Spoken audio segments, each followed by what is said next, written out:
खुलुमबाय नोंथांमोनखौ पिडि निउसआव बरायनाय जाबाय। नोंथांमोना निउसखौ जोबजासिम नायलांदो। आं दा नोंथांमोननो मोनसे निउस लानानै फैदों। बे निउसआनो जाबाय एचएस फाइनाल एग्जामिनेशन रिजाल्टनि खौरां।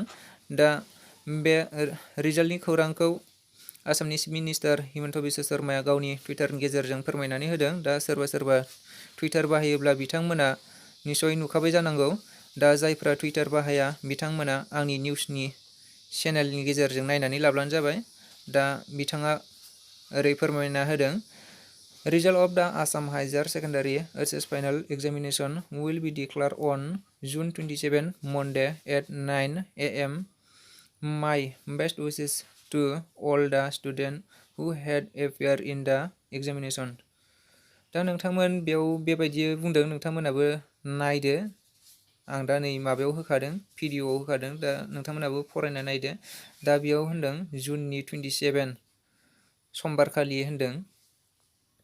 बाराया समबार गोलैयो। बेनि 9 AM आव आरो फुंबिलिनि 9टायाव होगोन होनदों माबाखौ रिजाल्टखौ। दा नोंथांमोना गावनि रिजाल्टखौ एसे नेना थादो। जायखिजाया जुननि 27 समबारखालि बेयाव होनाय जागोन फुंनि 9टायाव। दिनैनि निउसआ बेखिनियानो।